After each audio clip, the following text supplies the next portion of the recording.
Comenzar. Buenas noches tengan todos. Qué bueno que podemos conectarnos y poder tener este tiempo juntos para poder seguir aprendiendo el Sermón del Monte. Vamos a orar y vamos a comenzar con la clase de hoy. Gracias ahí por su puntualidad. Oh Padre que estás en el cielo, te damos gracias, Señor, por dar la oportunidad de estar juntos. Gracias por tu fidelidad, por tu gracia, por tu bondad, por este sermón. Padre, que llena nuestra vida, que nos reta, nos desafía y nos ayuda. Queremos pedirte, Señor, que estés con nosotros en este tiempo, en que vamos a estudiar esta primera parte, Dios, ya del sermón propiamente. Pedimos que nos ayudes y nos cuides y agradecemos en Jesús. Amén. Amén. Ok, buenas noches tengan todos, bienvenidos sean cada uno de ustedes. Qué bueno que podemos tomar este tiempo para seguir estudiando sobre el Sermón del Monte. Vamos a comenzar la clase de hoy, ¿verdad? Eh, vamos a iniciar con el sermón ya propiamente dicho, ¿verdad? El Sermón del Monte lo vamos a dividir, aunque hay muchas estructuras, ¿verdad? Sobre que podemos encontrar del Sermón del Monte, vamos a utilizar una bastante sencilla, ¿verdad? Pues que se divide en tres partes, ¿verdad? En tres partes es lo que vamos a poder a ver en este tiempo, ¿verdad? Como les decía, el Sermón del Monte tiene ahí muchas estructuras posibles, pero vamos a dividirlo en tres partes, que son la primera, que es los ciudadanos del reino, con el enfoque que tiene Mateo sobre el evangelio que él está escribiendo, es el reino de Dios, ¿verdad? Ese es el enfoque que Mateo tiene y vamos a seguir ese enfoque del reino. Entonces, la primera parte es los ciudadanos del reino, la segunda parte, la justicia del reino, ¿verdad? Y la última parte es el ingreso en el reino, ¿verdad? El ingreso en el reino. Entonces eso vamos a poder ver. Entonces hoy vamos a iniciar, ¿verdad? Con los ciudadanos del reino, ¿verdad? Los ciudadanos del reino. Entonces vamos a ver algunos puntos importantes. Esta sección de los ciudadanos del reino está en Mateo 5 del 13 al 16, ¿verdad? Mateo 5 del 13 al 16. Ese es lo que vamos a ver hoy. La estructura del sermón, ¿verdad? Podemos ver ahí la estructura del sermón, como les comentaba, lo vamos a dividir en tema, ¿verdad? Y es pues la constitución del reino, el aquí y el ahora del reino, ¿verdad? Entonces, como hablábamos la semana pasada, pues vamos a tener esa interpretación del ya, ¿verdad? Esa va a ser nuestra interpretación y la estructura, pues ya vimos el escenario y hoy vamos a ver, pues, los ciudadanos del reino. Luego vamos a ver en dos sesiones la justicia del reino, porque es la parte más extensa del sermón. Y vamos a finalizar con el ingreso en el reino y hay una conclusión y transición al final, ¿verdad? Entonces, esa es básicamente la estructura de los ciudadanos del reino, ¿verdad? Creo que. Ok, ¿qué vamos a ver en la primera sección? Es el carácter de los ciudadanos del reino, ¿verdad? Lo que nosotros conocemos como las bienaventuranzas, ¿verdad? Es lo que vamos a ver y no es propósito aquí, ¿verdad? En esta clase ofrecer un estudio analítico detallado de cada bienaventuranza, eso nos llevaría muchísimo. Hay abundantes ejemplos en obras clásicas sobre eso, pero sí vamos a verlo de una manera panorámica que nos pueda apoyar y nos pueda ayudar muchísimo en esto. Entonces vamos a estudiar las bienaventuranzas que están en el capítulo 5, versículo del 3 al 10, ¿verdad? Y eso es lo que vamos a ver hoy y también vamos a ver los últimos versículos. Entonces, vamos a ver que es el llamado y misión de las bienaventuranzas al sufrimiento, al regocijo, en la segunda parte que vamos a ver, los versículos del 11 al 12, y ser misión, ¿verdad? Ser sal y ser luz, ser sal y ser luz, ¿verdad? Entonces, esa es básicamente la estructura de lo que hoy vamos a ver, lo que ven ahorita en pantalla, de lo que vamos a tratar de abordar el día de hoy, desde el versículo 3 al versículo 16, ¿verdad? Yo les voy a dejar las notas de todo lo que hoy vamos a ver para que nos pueda ayudar a repasarlas, ¿verdad? Y porque vamos pues a ver mucha información. Primero, la definición de bienaventurado, ¿verdad? La definición de bienaventurado, esa palabra Macario, ¿verdad? O Macarios, ¿verdad? Se traduce normalmente como bienaventurado, ¿verdad? En la Reina Valera, bienaventurado, en la Dios habla hoy, dichoso, en la Biblia de las Américas, bienaventurado, y la Nueva Versión Internacional también dichosos, ¿verdad? Y es una palabra importante, Macarios, ¿verdad? Y vemos esas dos traducciones, bienaventurado y dichoso, por ahí va, ¿no? Alguna creo que traduce felices. Pero bueno, la traducción más importante creo que para poder visualizar eh, con mayor profundidad la palabra Macario, un teólogo llamado Carson aboga por una mejor traducción que ninguna de las Biblias contemporáneas la ha usado aún, y es la palabra bendito, ¿verdad? ¿Verdad? Bendito, es la idea principal ahí del que vive, el que tiene el carácter, ¿verdad? De lo que nos enseña la bienaventuranza, es bendecido por Dios, ¿verdad? Es bendecido por Dios.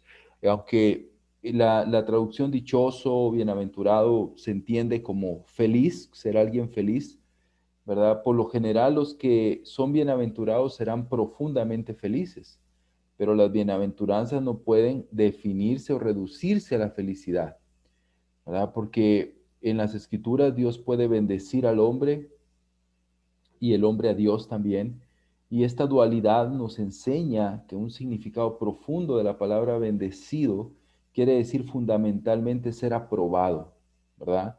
Cuando nosotros bendecimos a Dios y cuando la Biblia vemos personas bendicen a Dios es porque hay una aprobación profunda a la deidad de Dios en el corazón simple del hombre. Pero también nosotros, cuando somos bendecidos por Dios, somos aprobados por Dios. Entonces, ese carácter aprueba a la persona y lo hace ser bendecido. Entonces, Macario tiene todas esas traducciones que acabamos de mencionar, pero podemos abogar por la traducción bendecido.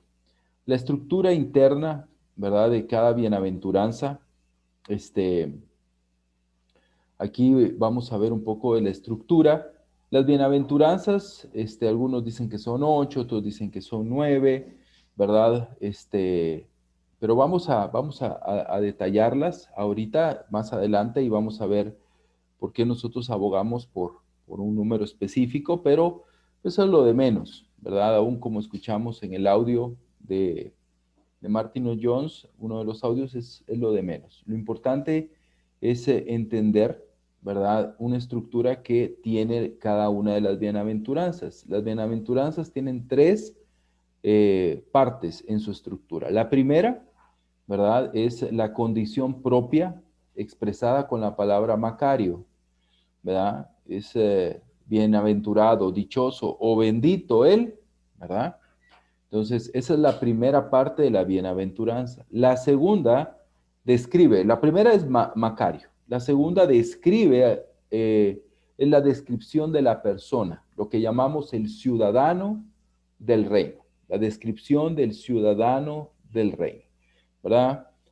Quien se aplica a una condición, es decir, su carácter, ¿verdad? Es decir, el carácter que este ciudadano del reino tiene. Un ejemplo, el pobre, el espíritu, el que llora. Esa es la segunda parte de la bienaventuranza.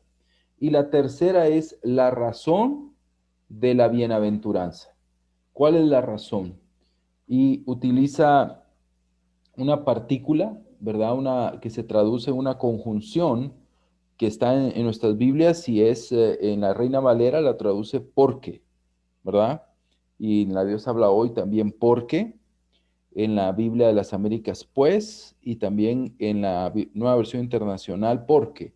Ese porque es una conjunción en griego que es hoti, así se denomina esa conjunción, ¿verdad? Y es muy importante las conjunciones en el griego, pero aquí lo traducen correctamente con la palabra porque, ¿verdad? Entonces, esa es la estructura.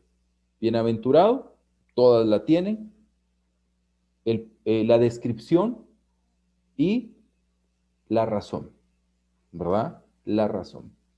Entonces nos da el por qué este hombre es bendecido. Entonces, esa es la estructura. Tiene tres partes la estructura. La palabra Macario, la descripción y la razón, ¿verdad? Eso podemos ver en cuanto a la estructura interna de cada bienaventuranza. La clasificación de las bienaventuranzas, ¿verdad? Podemos, aunque la verdad es que siendo honestos, Mateo seguramente no pensó en una clasificación de las bienaventuranzas cuando las detalló.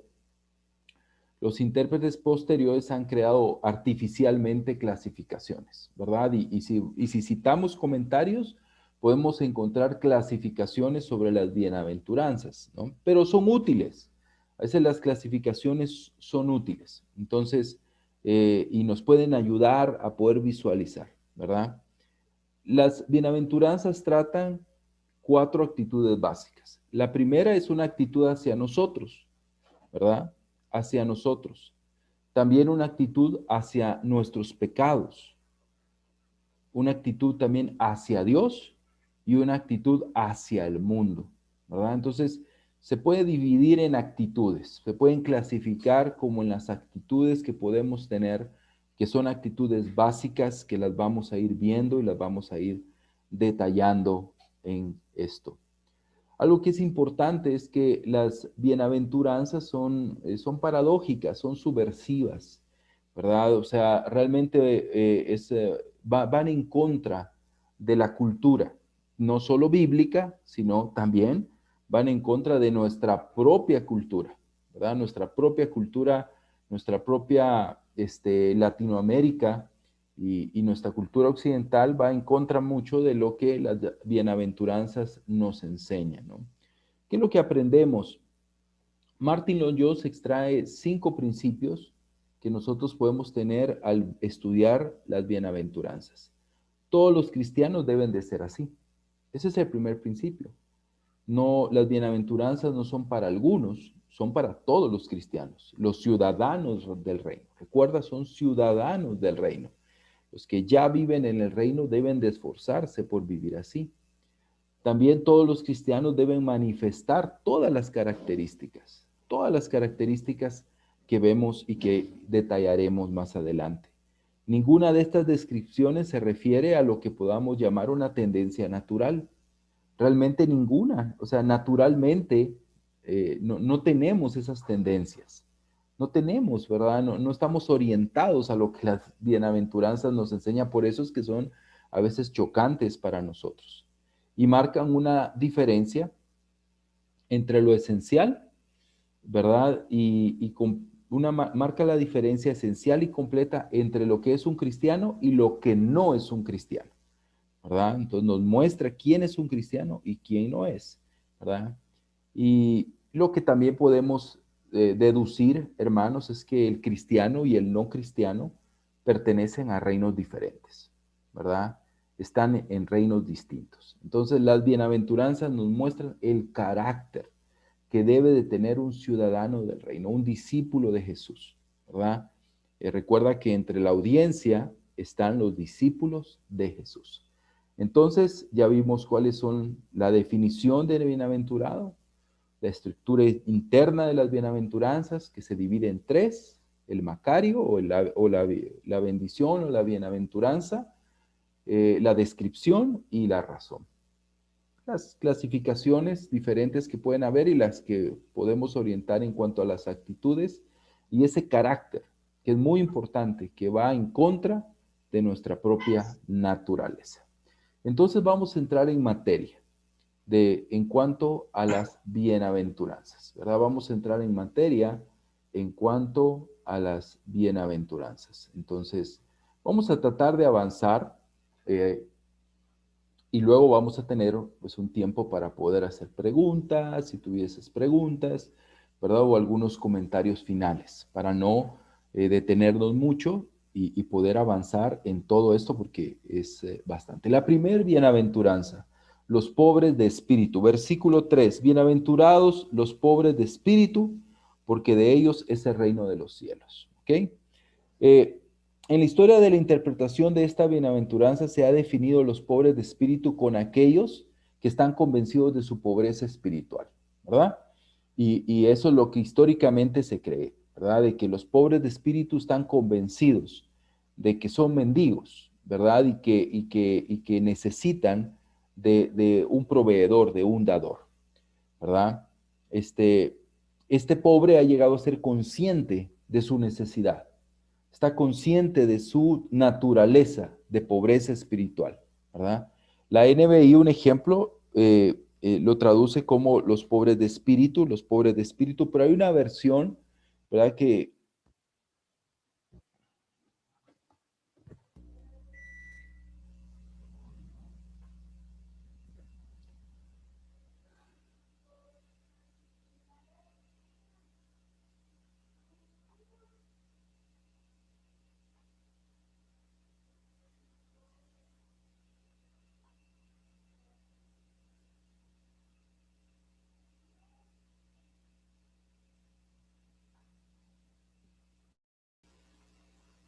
Ok, bueno, entonces estábamos hablando de los pobres de espíritu, ¿verdad?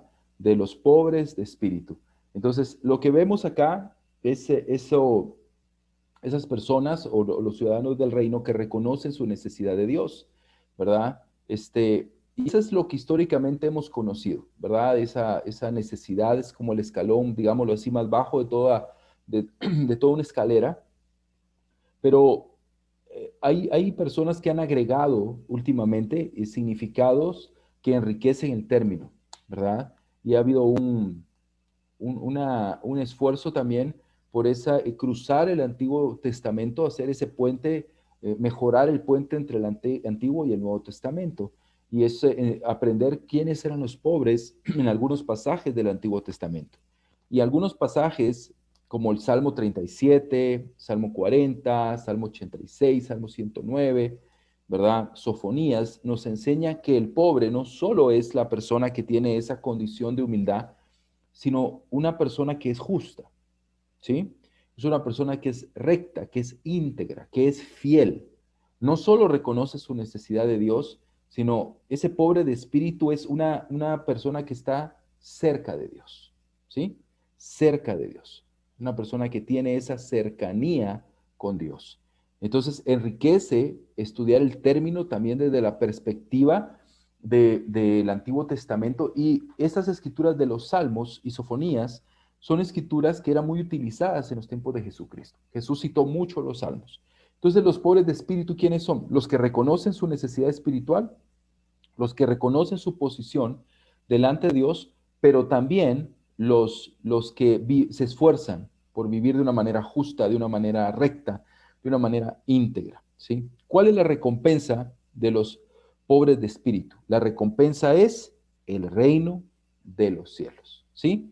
El reino de los cielos. Es interesante notar que la primera, ¿verdad? Lo que es interesante acá notar, hermanos, es que la primera y la última bienaventuranzas tienen la misma recompensa, ¿sí?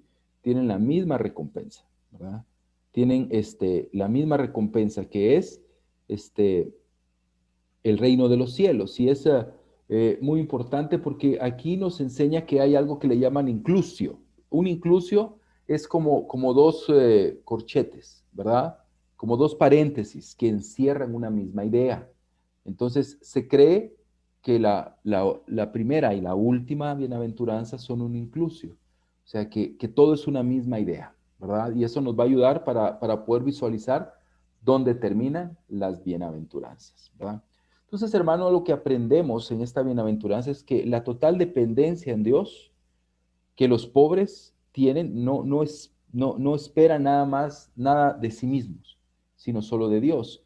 Y es ahí donde Lucas nos ayuda, porque en Lucas 6:20, Lucas utiliza una palabra que es proxos, y esa palabra significa no simplemente pobre, sino el más pobre entre los pobres, desposeído y destituido totalmente. Entonces, esa dependencia en Dios, que los pobres no esperan nada de sí mismos, sino de aquel que todo lo da, que es Dios. Pero eso los lleva a tener una correcta actitud delante de Dios, de justicia, de rectitud, de esfuerzo por ser mejores. Es un ciudadano legítimo del reino, los pobres, ¿sí? ¿Verdad? Y el reino de Dios les pertenece a ellos. No solo el reino venidero, sino el reino ya, aquí y ahora. Entonces, si pensamos en el reino ya, aquí y ahora, debemos de entender que para ser ciudadanos del reino, miembros de la familia de Dios, ¿verdad? Discípulos verdaderos de Jesús, somos llamados a tener esta actitud de ser pobres en espíritu, dependiendo de Dios totalmente, totalmente, y esforzándonos por vivir como a Él le agrada. La siguiente, la siguiente bienaventuranza, ¿verdad? La siguiente bienaventuranza es los que lloran, ¿verdad? Los que lloran. El versículo 4, los que lloran, dice, bienaventurados los que lloran porque ellos recibirán consolación. La segunda bienaventuranza va conectada con la primera, en el sentido, ¿verdad?, de que el llanto se debe al reconocimiento de esa incapacidad humana, ¿verdad?, para merecer el favor de Dios. Entonces, hay una conexión importante en eso. Pero esta bienaventuranza también está conectada con la cuarta, que vamos a ver más adelante, con el hambre y sed de justicia. El llanto no solamente es por la condición, sino también por la situación, ¿verdad? Por esa situación de falta de justicia que vive el mundo. ¿La recompensa cuál es? La recompensa es que serán consolados, ¿sí? Serán consolados, ¿verdad? Es esa la respuesta, ¿verdad? O la razón de la bienaventuranza. La razón de por qué los que lloran son bienaventurados, son dichosos y bendecidos, es porque ellos recibirán consolación. La palabra consolados está en futuro, ¿sí? Se dan cuenta que nuestras versiones lo traducen así, ¿verdad? Porque ellos recibirán, ¿verdad? Consolación. Y esa palabra está en futuro, pero también está en voz pasiva. Significa de que hay un agente externo que será quien consuele, que es Dios mismo. Y aquí viene algo interesante. La palabra que utilizan es paracletos, ¿verdad? Cuando hablan de ser consolados, ¿verdad? En su forma verbal. El hecho de que el futuro no significa necesariamente o interpretarse de una manera escatológica como el final de los tiempos, sino también sucederá aquí. Y es la misma palabra que Jesús utiliza, o el mismo verbo, la misma raíz verbal de la palabra paracletos, que es el consolador, ¿sí? El consolador. Entonces puede haber una figura del Espíritu Santo ahí, pero que va amarrada con todo, el reino de Dios, donde está el Espíritu y mora el Espíritu en los corazones. Entonces son las personas que lloran, ¿verdad? Que su corazón llora, que su corazón está triste por su pobreza espiritual, por su necesidad de Dios, pero también está triste por la injusticia que hay a su alrededor. Y esas personas que sufren y lloran serán consolados. Es muy importante entender la razón del lloro, ¿verdad? Porque es cierto, Dios nos consuela cuando pasamos una crisis, Dios nos consuela cuando pasamos un luto, Dios nos consuela cuando pasamos un dolor. Pero también algo que debemos de aprender y ver acá en el contexto del sermón es que Dios nos consuela también este aspecto, en el aspecto de cuando reconocemos nuestra pobreza espiritual y cuando reconocemos nuestra necesidad de Dios, pero también cuando sufrimos por la injusticia que existe a nuestro alrededor. Entonces, son por demás interesantes estos puntos del Sermón del Monte. Vamos a seguir viendo algo que es, y es la siguiente bienaventuranza, que es bastante eh, profunda, versículo 5. Bienaventurados los mansos, porque ellos recibirán la tierra por heredad. La tercera bienaventuranza es una de las más paradójicas de todas, porque está en abierta oposición con lo que el mundo piensa, ¿sí? Con lo que el mundo piensa, quiénes son dichosos, ¿verdad? Quiénes son bienaventurados, ¿verdad? Y hoy nos puede sorprender también a nosotros. La palabra praeis, que es la palabra que traduce en la Reina Valera lo traduce como manso, ¿verdad? Versículo 5. En la Dios habla hoy como humildes, en la de las Américas también como humildes y en la Nueva Versión Internacional como humildes. Eh, la palabra significa suave, ¿sí? Eso es lo que significa, ¿verdad? La palabra significa suave. Estas versiones más modernas que la Reina Valera, que acabo de mencionar, pues prefieren utilizar el término humilde, aunque no es la palabra humilde en su palabra original. Refleja el sentido original, pero no es tan exacta. La palabra manso, ¿verdad? En nuestra cultura es una persona débil, es una persona incapaz de mover un dedo, incapaz de defenderse, incapaz de luchar. Es lo que nuestra cultura piensa, ¿no? ¿Verdad? Una persona extremadamente amable, cariñosa, casi, casi como un perro manso, ¿verdad? Como un caballo que ha sido amansado. Pero la palabra nos enseña, ¿verdad? De que es ser alguien suave, ¿verdad? Alguien suave. O sea, recuerdan esa escritura, un espíritu suave y apacible, ¿verdad? Que habla de las hermanas. Tener un espíritu suave y un espíritu apacible, ¿verdad? Pero Jesús también usó esa palabra para definirse a sí mismo como una persona suave, ¿verdad? En el Salmo 37:11, quiero leerles el Salmo 37:11, si lo pueden anotar, dice, los desposeídos heredarán la tierra y disfrutarán de gran bienestar. Ese salmo es un anticipo de esta bienaventuranza. El manso es una persona con una actitud correcta de sí mismo. Sí, una persona humilde, pero una persona suave. Una persona que tiene una actitud correcta hacia sí mismo y una correcta actitud hacia los demás. Es una persona suave. Estos que son suaves en su trato con los demás son los que heredarán la tierra, dice, ¿verdad? Si leemos la bienaventuranza, dice, ellos heredarán la tierra. Y en la cultura nuestra, aún en la cultura contemporánea de la Biblia, no son los suaves los que consiguen las cosas, sino son los fuertes, los agresivos, los que se pasan encima de los demás, los que obtienen lo que quieren. Ellos son los que heredan la tierra, ellos son los que disfrutan del bienestar. Pero así lo vemos, ¿verdad? O sea, creo que así lo vemos, o así lo ve el mundo, ¿verdad? Los políticos, por ejemplo, ¿verdad? Pasan encima de los demás para poder conseguir lo que quieren. Por eso esta bienaventuranza es muy contracultural, porque aquí nos dice que las personas que son humildes, mansas, suaves, son las personas que heredarán la tierra, ¿verdad? Y aquí viene el punto. ¿Qué significa heredar la tierra? Si vemos esa referencia cruzada del Salmo 37:11 que el doctor Suazo lo sitúa, dice, disfrutarán, heredarán la tierra, dice, y disfrutarán de gran bienestar. ¿Qué nos enseña entonces? Que los mansos, Martin Jones dice, los mansos ya heredan la tierra en esta vida, dice, en esta forma. El verdaderamente manso está siempre satisfecho, está contento. Entonces, cuando hacemos esa referencia, entendemos mejor la bienaventuranza. Los que están dentro del reino, los ciudadanos del reino, no son personas agresivas, hermano. No son personas violentas, no son personas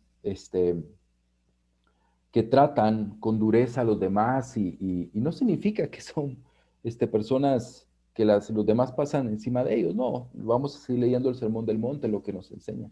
Pero sí son personas suaves, son personas que son tranquilas, humildes, ¿verdad? Muy diferente a lo que el mundo nos enseña. Pero esas personas, si entendemos la bienaventuranza, son quienes disfrutan lo que tienen, disfrutan lo que son, disfrutan lo que Dios les ha dado, están satisfechos, están contentos, han heredado la tierra y disfrutan de gran bienestar.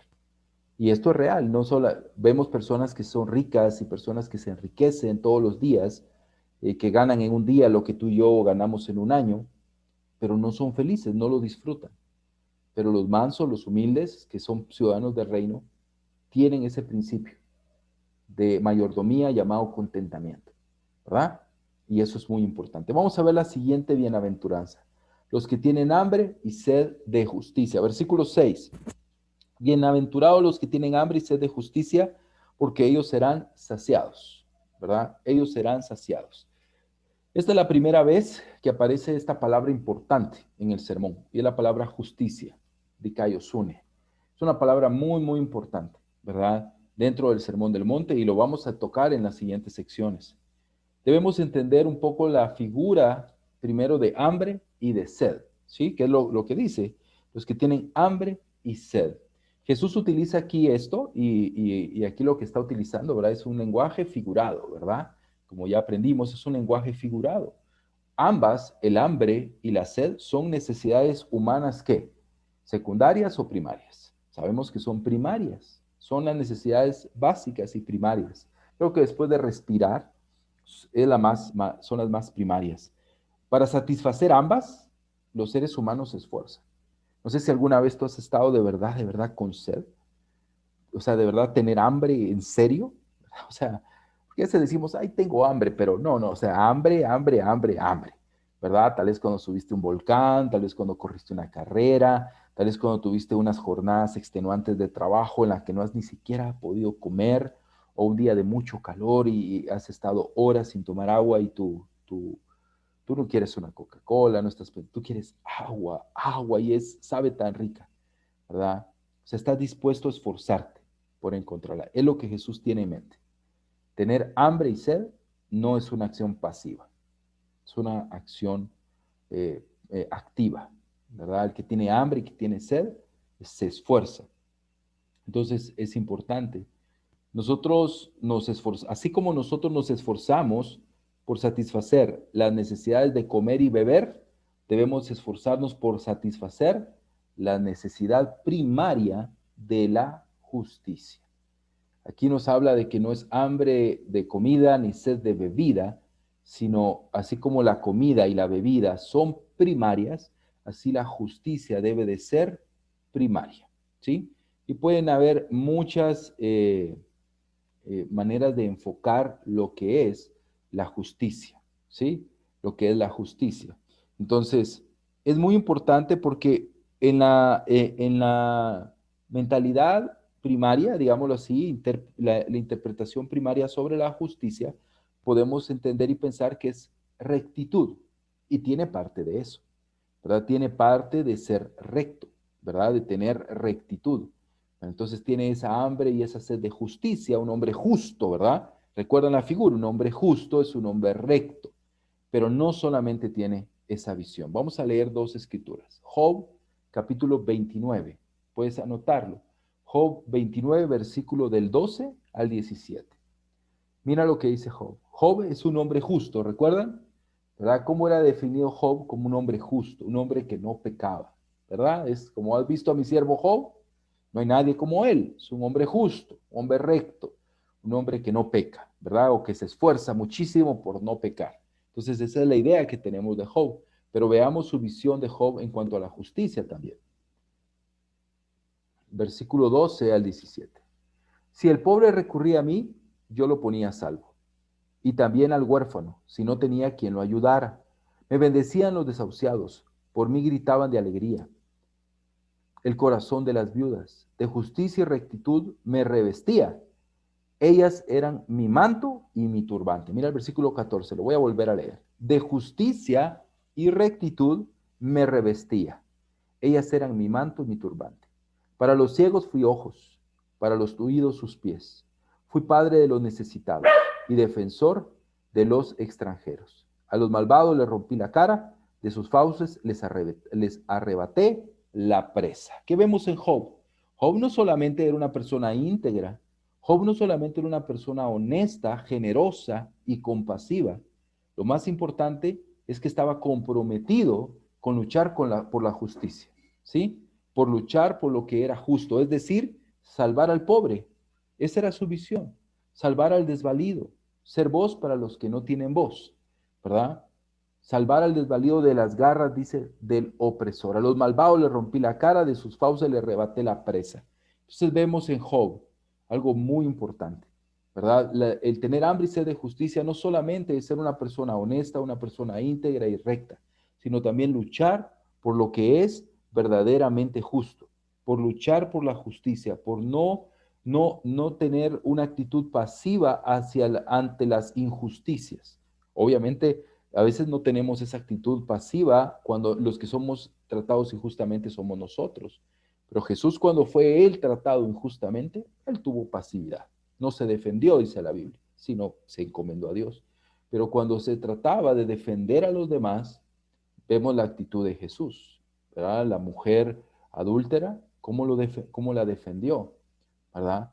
Y así vemos varios ejemplos, ¿verdad? De cómo Jesús luchaba por la justicia. Pero les decía que hay otra escritura que quería leerles, el Salmo 112. Salmo 112 dice, aleluya, alabado sea el Señor, dichosos los que temen al Señor. El que haya gran deleite en sus mandamientos, sus hijos dominarán el país. La descendencia de los justos será bendecida. En su casa habrá abundantes riquezas y para siempre permanecerá su justicia. Para los justos la luz brilla en las tinieblas. Dios es clemente, compasivo y justo. Bien le va al que presta con generosidad y se maneja sus negocios con justicia. El justo será siempre recordado. Ciertamente nunca fracasará. No temerá recibir malas noticias. Su corazón está firme, confiado en el Señor. Su corazón está seguro, no tendrá temor. Y al final verá derrotados a sus adversarios. Reparte sus bienes entre los pobres. Su justicia permanece para siempre. Esa escritura es citada en el Nuevo Testamento, ¿verdad? Su poder será gloriosamente exaltado. El malvado verá esto y se irritará. Rechinarán los dientes, se irá desvaneciendo. La ambición de los impíos será destruida. ¿Qué vemos en esto? Este salmo refleja que los que tienen hambre y sed de justicia son personas que ayudan a otros, ¿sí? Que tienden la mano, ¿verdad?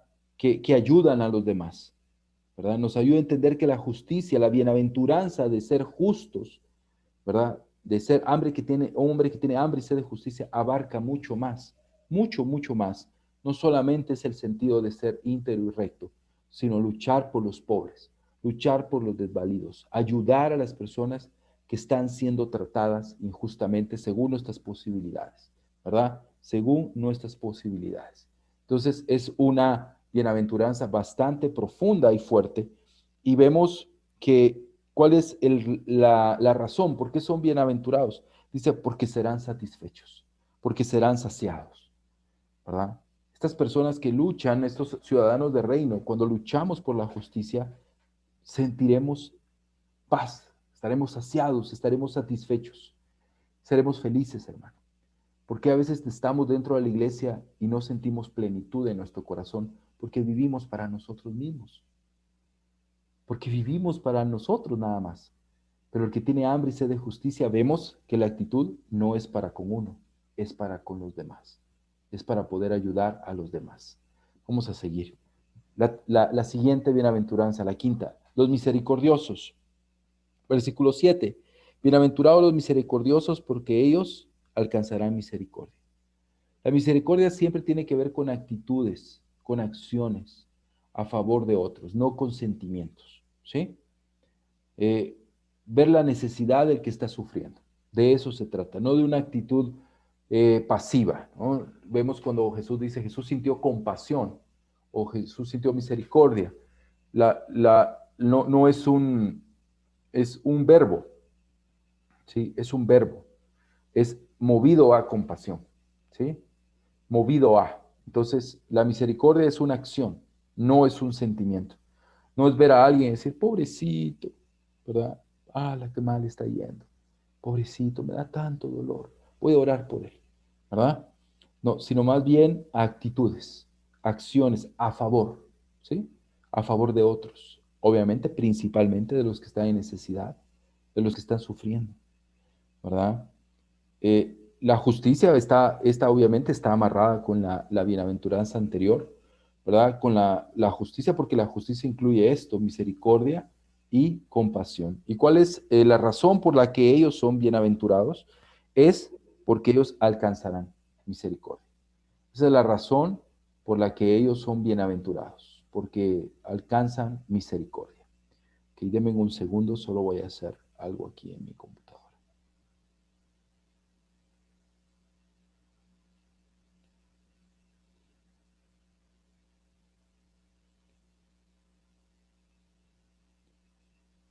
Ok. Vamos a ver la 8, ¿verdad? La bienaventuranza número 8. Y es algo, pues una de las más hermosas, tal vez, digámoslo así, es bien profunda, inspirante. Y dice el versículo 8, bienaventurados los de limpio corazón, porque ellos verán a Dios. Porque ellos verán a Dios, ¿verdad? Y es, como le decía, muy, muy, muy especial esta bienaventuranza, porque ellos verán a Dios. Okay.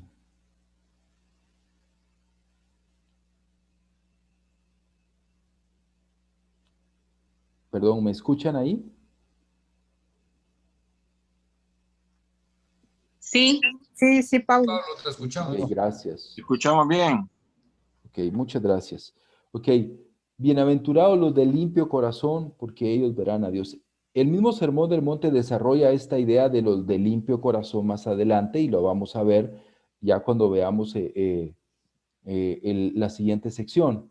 Pero es importante entender que Jesús exhorta a los discípulos no solamente a hacer acciones correctas, como las de la misericordia que vimos en el 7, sino ahora a tener un corazón correcto.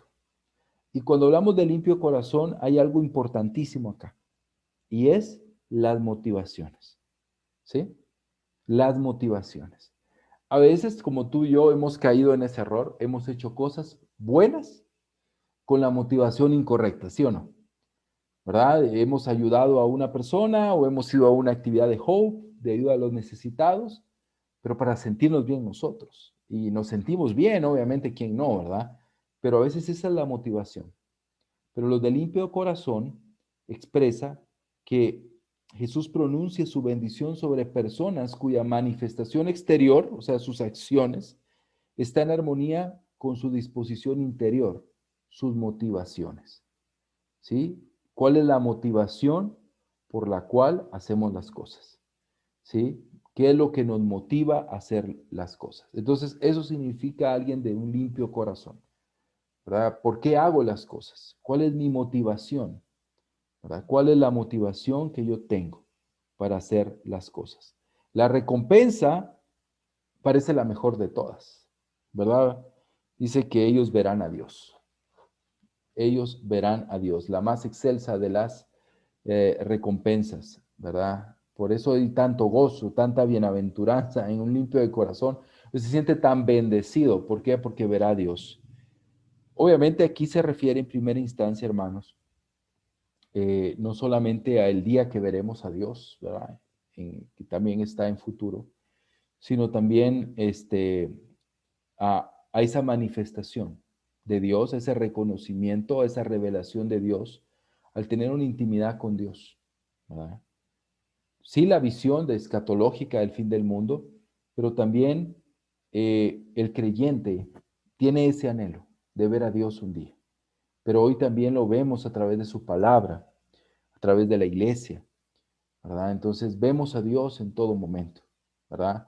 Ayer compartía Proverbios 3 con una pareja y decía eh, que a Dios hay que reconócelo en todos tus caminos. Los de limpio corazón, los que tienen una motivación pura, ven a Dios en todo momento y lo verán, ¿sí? En el día final. La motivación por, por qué hacemos las cosas. Es determinante para saber qué es lo que vendrá. La siguiente es los pacificadores. Versículo 9. Bienaventurados los pacificadores, porque ellos serán llamados hijos de Dios. ¿verdad? Y aquí es interesante que este texto nos dice, bienaventurados los pacíficos, ¿sí? ¿Verdad? Sino los pacificadores. Es muy importante, ¿verdad? Yo puedo ser pasivo, pacífico. Yo soy una persona pacífica, yo no me meto con nadie, no tengo problemas, ¿verdad? Yo soy tranquilo, ¿verdad? Pero los pacíficos no se meten en problemas, pero los pacificadores sí se meten en problemas, ¿verdad? Sí, son personas que por eso cada una está bien entrelazada. Tal vez el suave, el manso, el humilde no se mete en problemas, pero el pacificador sí se mete en problemas. Y recuerda que aquí no está hablando de que yo solo puedo ser pobre y no tengo que aplicar las otras bienaventuranzas en mi vida. Yo tengo que aplicarlas todas, todas. Pero aquí vemos la razón por la cual me voy a meter en problemas, la razón por la cual me voy a meter en conflictos, y es por buscar la paz, por ayudar a otros, ¿verdad? Jesús anunció que tendríamos conflictos, ¿verdad? Que los discípulos de Jesús tendrían conflictos. Esta bienaventuranza no tiene que ver con la ausencia de conflictos, sino da por sentado que habrá conflictos. Por eso necesitamos de los pacificadores dentro del reino. Y el reino de Dios debe estar lleno de pacificadores, ¿verdad? Los cristianos deben de buscar el conflicto, no huirle al conflicto, buscar el conflicto, ¿verdad? Pero no para acrecentarlo, sino para poder pacificarlo, ¿verdad? Somos llamados, hermanos, a solucionar conflictos, no a producirlos, sino a solucionarlos. Y nuestra iglesia necesita esta bienaventuranza, porque hay muchas situaciones sin resolver dentro de nuestras iglesias. Hay muchas cosas que se quedaron en el pasado. Y no hablo pasado hace 10 años, ayer, la semana, ya no se arreglaron los problemas, ya no se solucionaron los problemas, ahí se quedó y tú sabes que hay situaciones que resolver entre aquel hermano, tal vez tú mismo tienes situaciones que resolver, pero tal vez has visto hermanos que estaban, yo no le hablo a aquel, yo no, con él no me meto, no, nosotros tenemos que luchar por ser pacificadores. Obviamente no nos gusta meternos en problemas, algunos sí, ¿verdad? Pero la mayoría no nos gusta, pero nos llama a ser pacificadores. Y dice acá que la recompensa, la razón por qué esa persona es dichosa, es porque será llamado hijo de Dios, ¿verdad? O sea que un pacificador es esa bienaventuranza, nos enseña que caracteriza al auténtico discípulo de Jesús. El auténtico discípulo de Jesús es un pacificador, es alguien que es pacifista, ayuda a otros, ¿verdad? Hay quienes entienden que esto es una razón para hablar de que hay que tener paz en el mundo, ¿verdad? Y de eso, pero realmente Jesús no tenía en mente la paz mundial, ¿verdad? Como mis universos, sino él tenía más en mente la paz en el entorno del cristiano, ¿sí? Y es importante, ¿verdad? Hay quienes entienden que una característica cristiana es no meterse en la vida de los demás. Parece que esta bienaventuranza nos mete en conflictos, ¿verdad? En los conflictos de los demás, pero ¿para qué? Para buscar y hacer la paz, ¿sí? Qué responsabilidad, hermanos. Qué responsabilidad de un ciudadano del reino. Un ciudadano del reino no se hace loco cuando ve un conflicto. No dice, a mí yo no me metí, yo no quiero problemas, no es mi situación, ahí miren ellos si lo arreglan. O sea, un ciudadano del reino busca que se solucione el conflicto. No lo puede solucionar, pero busca la paz. ¿Ok? Vamos a ver la última bienaventuranza. Los perseguidos por causa de la justicia. Versículo 10. Bienaventurados los que padecen persecución por causa de la justicia, porque de ellos es el reino de los cielos. ¿Cuál es la causa de la persecución? Aquí vemos una causa, ¿verdad? La causa de la persecución no es porque hice cosas malas, ¿verdad? No es porque me metí ahí en chismes, ¿verdad? No, la causa de la persecución es la justicia, ¿verdad? Dice, los que padecen persecución por causa de la justicia, ¿verdad? Es importante, de nuevo nos encontramos con el tema de la justicia en el Sermón del Monte. Y ya definimos lo que es justicia, ¿verdad? Entonces, una persona que es justa, que quiere ayudar, va a ser perseguido, va a ser ofendido, ¿verdad? Va a ser despreciado. Una persona que quiere y que va a luchar, un ejemplo. Si tú sabes que un hermano tiene de empleado a otro hermano y lo tiene trabajando en su negocio o en su casa, y tú te enteras de que este hermano empleador no le paga su salario y le atrasa su salario a este hermano que pues, obviamente tiene mayor necesidad y trabaja con este hermano. Y tú te enteras y tú te metes, ¿verdad? Donde nadie te llamó más que Dios a meterte. Y hablas con el hermano que lo contrató, el contratista, y tú le dices, hermano, esto es algo que está en contra de Dios. Dios detesta al hombre que retiene el salario de sus empleados, no, cuanto más de sus hijos. Y lo desafías y le hablas fuerte, ¿no? Y le llaman la atención. Si este hermano es humilde, si este hermano es un hermano, un buen cristiano, pues te va a agradecer y se va a arrepentir. Pero por lo visto, ¿verdad? Es muy probable que no. Lo que te diga es a ti qué te importa. Se enoje contigo, ¿verdad?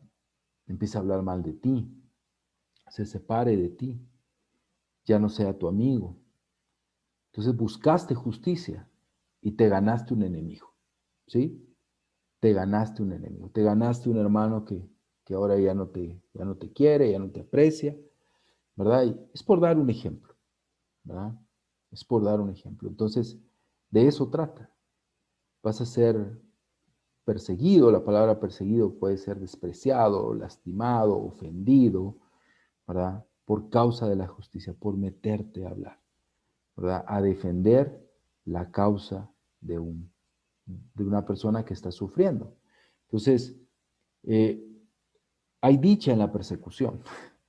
En esta dicha, así como el ejemplo que te estoy dando, hay bendición, ¿verdad? Lo dice Primera de Pedro 2, del 11 al 21. Hay, hay persecución para los que hacen el bien, ¿verdad? Y eso es voluntad de Dios. Sufrir por hacer el bien. Sufrir por tener una conducta intachable, pero sufrir también por ayudar a los demás. Jesús sufrió injustamente, no por portarse bien, ¿verdad, hermanos? Sabemos que Jesús no sufrió por portarse bien, nada más. Jesús sufrió por mucho más que eso, porque Él denunció la injusticia. Sí, les dijo a los fariseos que ellos ponían cargas en los demás, ¿verdad? Que eran hipócritas. Tú te puedes imaginar cómo se sintieron las personas que habían sido oprimidos, ofendidos, lastimados y despreciados por los fariseos cuando Jesús los estaba defendiendo.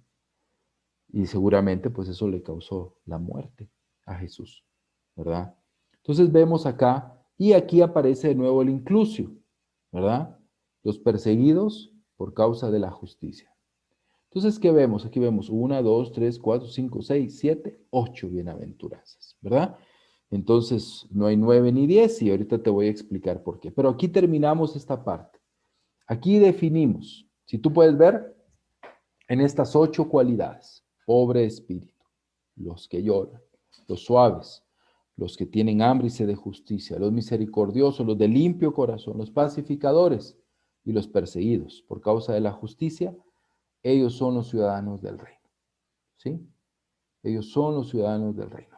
Nosotros, si queremos ser ciudadanos del reino, debemos de cumplir con esto. Debemos de luchar, debemos de pelear. Esto debe definir nuestro carácter. Nuestro hermano maestro de la iglesia, Tom Jones, él habla, este es el carácter del reino. Las bienaventuranzas es el carácter del discípulo. Y aquí lo vemos, que es lo mismo que dice Martin Lloyd Jones, Suazo y muchos otros, ¿verdad? Stott. Este es el carácter. Es ahí donde definimos al ciudadano del reino. Amén. Y es impresionante esto. Luego dice, vamos a ver su llamado y su misión. ¿Sí? El llamado y la misión. ¿Ok? Vamos a verlo. Y vamos a ver algo importante, ¿verdad?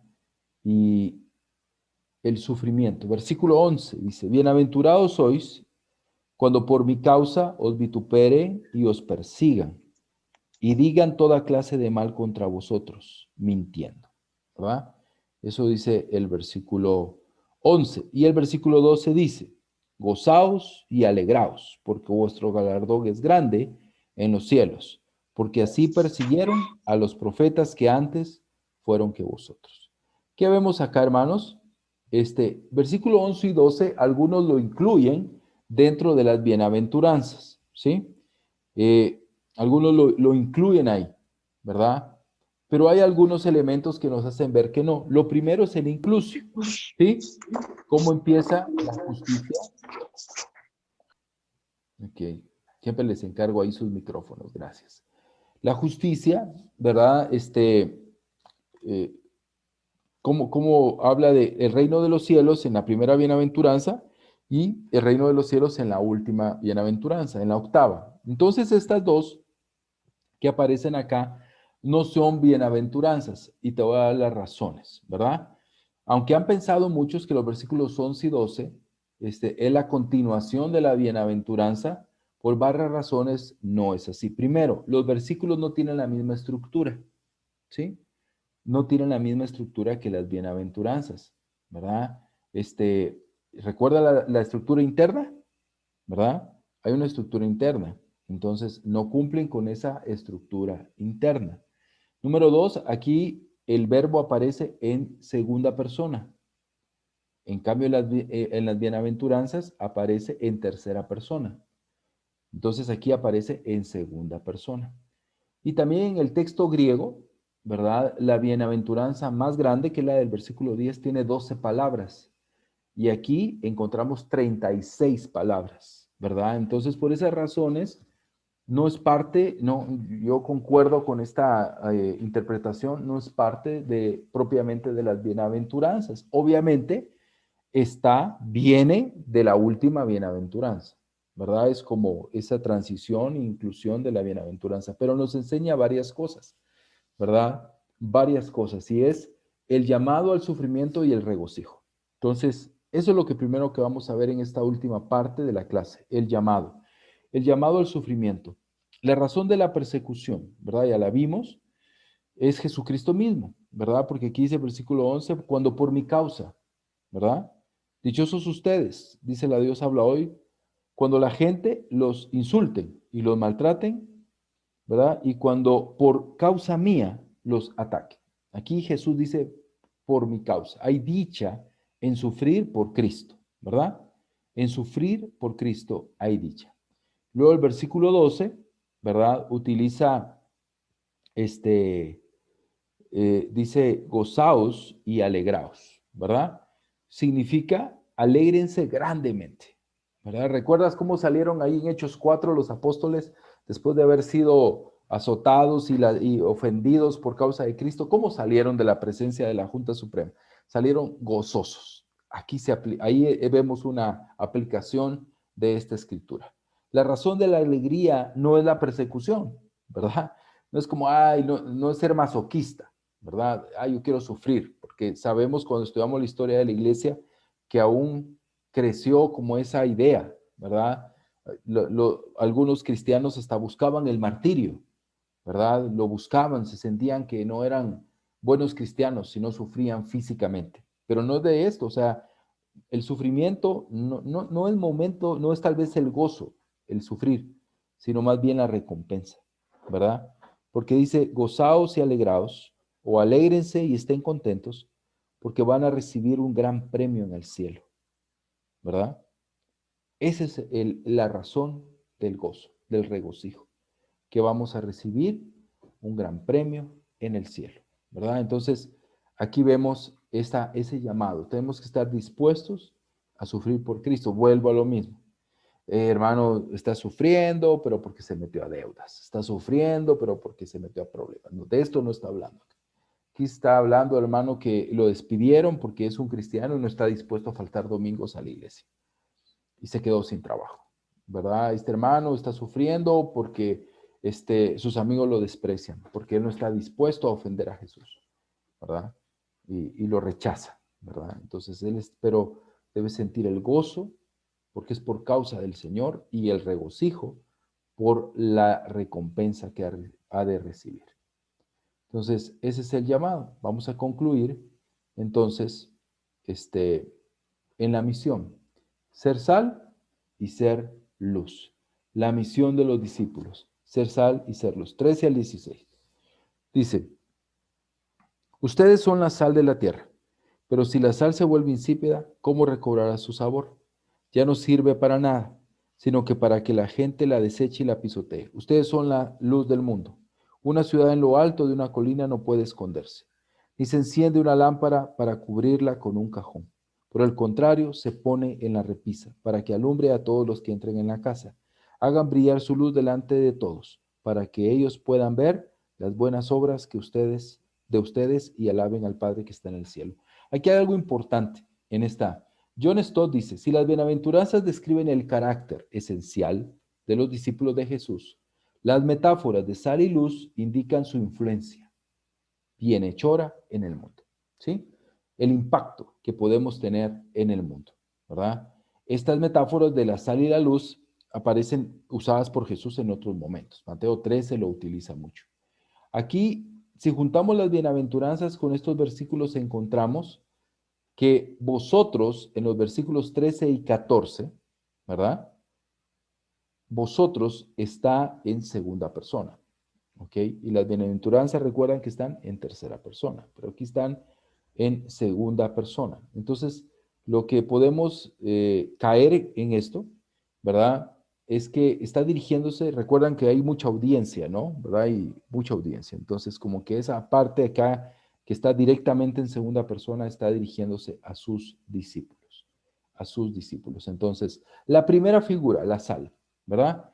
Jesús la usa porque es algo muy común en ese tiempo, ¿verdad? Muy común para nosotros también, pero en ese tiempo era muy, muy preciada. ¿Recuerdan la palabra salario?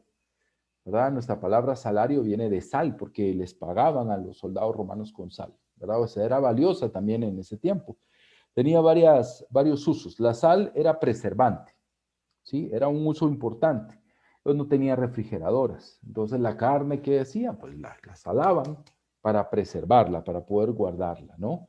Eso evitaba la corrupción de los alimentos. También era un condimento, ¿verdad? Daba sabor a los alimentos, ¿verdad? Como para nosotros. Da sabor a los alimentos. También era usada como fertilizante, ¿verdad? La sal era usada como un fertilizante. ¿Cuál es la función de la sal que tenía en mente Jesús? Probablemente las tres, ¿sí? Probablemente las tres. De manera que, siguiendo la metáfora, podemos decir que los discípulos de Jesús, uno, evitamos la corrupción del mundo, ¿sí? Así como la sal evita la corrupción de la carne, ¿verdad? Así el discípulo evita la corrupción del mundo en su vida y en su entorno. También un discípulo le da el verdadero sabor a la vida, le da sabor a la vida. Contribuimos en la producción de buenas cosas también como un fertilizante. Entonces, ser sal significa eso, evitar la corrupción del mundo, ¿verdad? Que entre en nuestra vida, en nuestra familia, ¿verdad? En nuestra iglesia. También dar sabor, ¿verdad? Dar alegría, dar gozo, pero también contribuir a la producción, ¿verdad? De cosas buenas, como lo es la sal como un fertilizante. Si no hacemos eso, corremos peligro, porque dice acá que si pierde su sabor, ya no sirve para nada, ¿verdad? Sino se desecha, se tira al suelo. Entonces, aquí vemos que es serio esto, ¿verdad? El ser sal no es una opción. Tenemos que ser sal, ¿verdad? Tenemos que ser sal. Por eso, hermano, hay mucha confusión, ¿verdad? Hoy en el mundo cristiano y en nuestra iglesia, de que se puede ser cristiano sin hacer nada, ¿verdad? Sin influir a nadie. Y esto no es así, ¿verdad? Esto no es así. La luz es una figura de las más comunes tal vez en los escritos del Nuevo Testamento, especialmente en los de Juan. Juan lo utiliza mucho. La luz hace dos cosas. Uno, alumbrar y dos, poner en evidencia, ¿sí? ¿Verdad? Lo que hay en la oscuridad, disipar las tinieblas, ¿verdad? Es la misma función teológica, ¿verdad? Es alumbrar, guiar, mostrar el camino, ¿verdad? Una lámpara a nuestros pies, pero también hacer ver el pecado, ¿verdad? Denunciar el pecado, ¿verdad? En nosotros, pero también si hay pecado en nuestro entorno, ¿verdad? Y eso es ser luz. Ser luz es alumbrar a otros, enseñar el camino, guiar a otros, pero también venir y denunciar, ¿verdad? Vemos que la primera metáfora de la sal tiene un final negativo, ¿verdad? Se pisotea, pero la luz tiene un final positivo, dice el versículo 16, hagan brillar su luz delante de todos, para que ellos puedan ver las buenas obras de ustedes y alaben al Padre que está en los cielos, ¿verdad? Entonces vemos que el final es positivo, ¿verdad? Y la teología, nosotros, nuestra teología, hermano, en nuestra iglesia, eh, en el pasado estaba muy enfocada en las obras, ¿verdad? En hacer cosas, ¿verdad? Nuestras canciones, ¿no? Vamos arriba, es hora, es tiempo, soy discípulo, sal de tierra, ¿verdad? Entonces, enfocada en eso y había demasiado, ¿verdad? Tal vez enfoque en eso y no tanto en la gracia. Pero hoy podemos irnos al otro extremo y poder ser más teológicamente como muchas iglesias hoy son evangélicas, ¿verdad? Que están más enfocadas en la teología, pero no en la practicidad, ¿verdad? O en el consumismo espiritual, pero no en la practicidad. Y debemos de rescatar este concepto de las buenas obras, ¿verdad? Porque es parte del evangelio que predicó Jesús. Las buenas obras son parte de toda la Biblia, pero Jesús predicó buenas obras, no para la salvación, sino como muestra de la salvación, ¿verdad?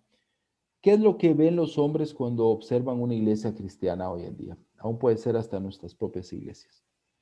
Ven sus buenas obras y glorifican a Dios, como dice la Escritura. Ven, wow, qué increíble este grupo de hermanos. Qué especial, qué animante. ¿Qué es lo que ven? ¿Verdad? O ven otras cosas, ¿verdad?